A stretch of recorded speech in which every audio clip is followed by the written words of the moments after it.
excuse me, let's go back on the record, 19 CF 7518. The counsel for the state defense, and Mr. Quiles present. Anything we need to do before my understanding is we do have a verdict. Anything we need to handle before the jury comes out first from the state? Yes, sir, Your Honor. Defense? Dan, did you want to address the second part, or you want to worry about it later? Okay. Nothing for the defense, Your Honor. The only thing I will add to those in the gallery, obviously I don't know what the verdict is, whatever it may be, if you don't feel like you can contain your emotion, I ask that you step outside the courtroom now. If you know yourself and know you cannot contain yourself, please just step outside now and you'll be informed of the verdict. With that said, please get the jury. And Mr. Gray, just get the verdict form folded in half, give it to me.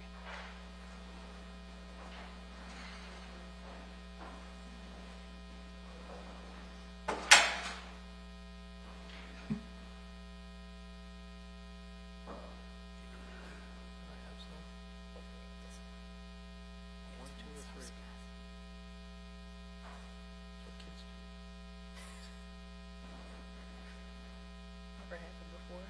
Kids may have like that.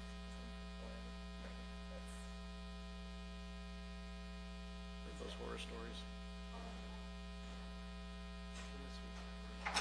Your Honor, the jury returns to the court.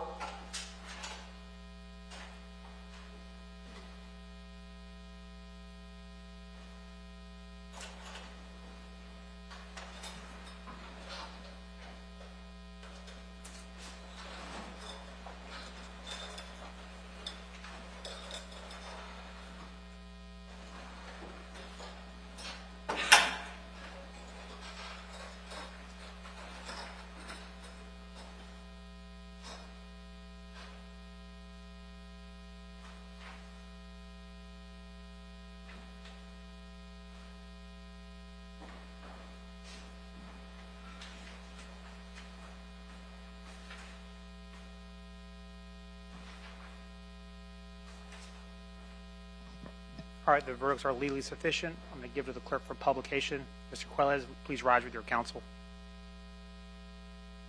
In the Circuit Court of the 4th Judicial Circuit in and for Duval County Court of Case Number 16, 2019, CF 7518AXXXMA, Division CRI, State of Florida versus Johnathan Quiles, verdict count 1.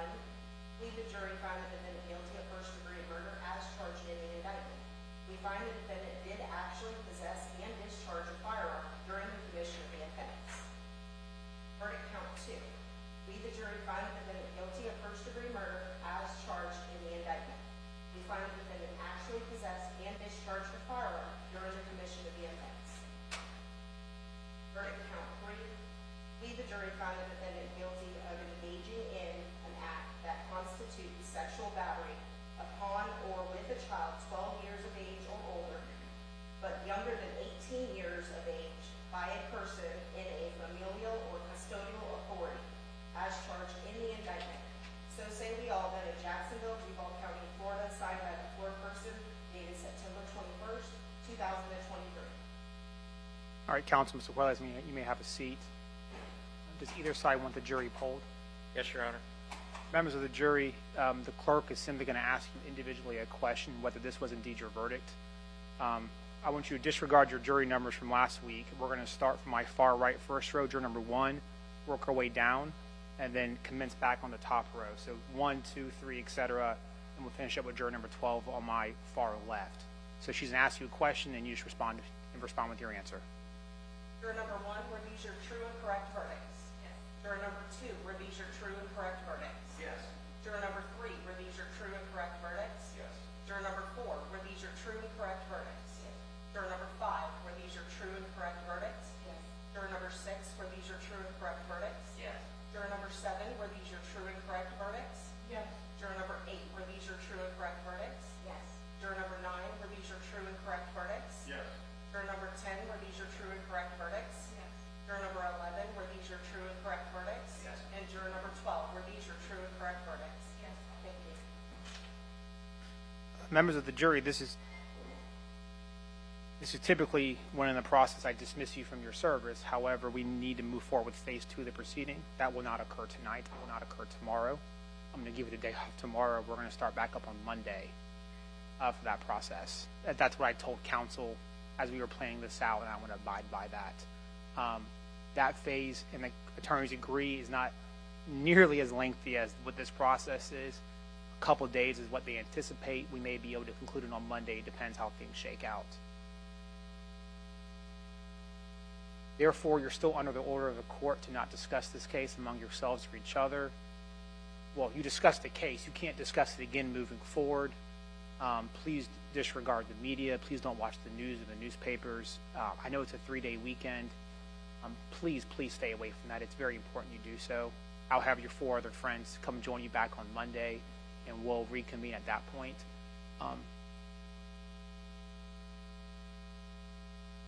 I haven't talked with the attorneys about this, but I'm tempted to begin later on Monday. Monday traffic's a bit more chaotic than the rest of the week. Why don't we start at 10 o'clock on Monday? Give you guys a late start. You guys can have a cup of coffee on me.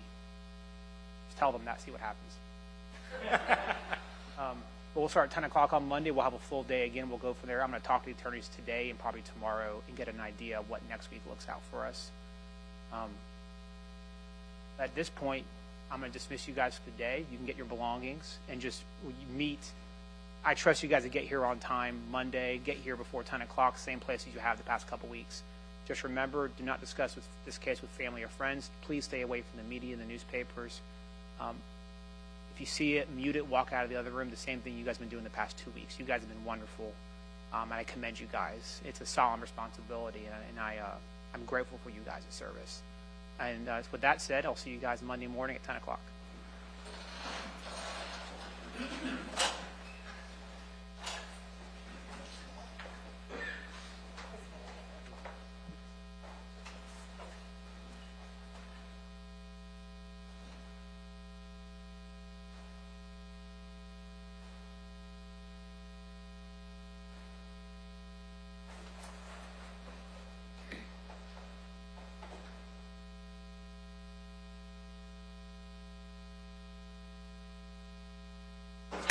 The jury's outside our presence. You guys may have a seat.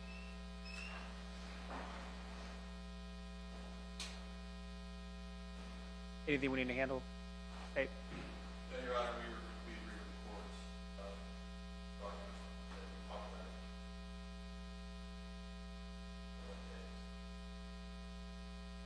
about. About Monday? Yeah, I told you guys that earlier in the weekend. I want to abide by that so you guys have time to prepare over the 3-day weekend. Anything from the defense perspective? No, sir, Your Honor. I do want to have a short status conference tomorrow to talk about the penalty phase, scheduling wise, instructions. The aggravators listed by the state, the mitigators listed by the defense. I want to get a clear idea as to the mitigators, statutory and non-statutory listed by the defense and pleadings, and have that box so we can, because they need to be listed in the instructions for the jury. I want to have a good idea of that. I know the defense has filed a couple pleadings with statutory and non-statutory ones. Some of the non-statutory ones you listed seem to be listing aggravators, but like in the inverse, how that aggravator is not met, and that may be what you're arguing as a non-statutory, but I just want to get a good idea of what we're talking about and what we have discussed so far. I can advise the court about 90% of it is just character, Judge. Okay, well, I want that to be specifically delineated in a pleading. That's what I'm going to talk tomorrow about getting that one pleading properly filed with the clerk. So it lists out everything, and that's a combination of what you already filed into one pleading. That's fine.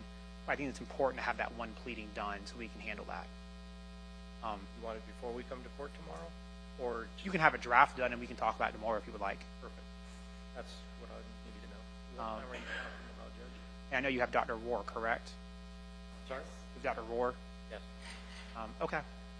And I can tell you that it's going to be very short. The state and I, we're meeting with Dr. Rohr here at noon so that Mr. Skinner can go over whatever needs to be done, and he will have a full opportunity to be able to speak to her tomorrow at noon. Did she do the IQ test you mentioned in the pleading? Yes. Okay.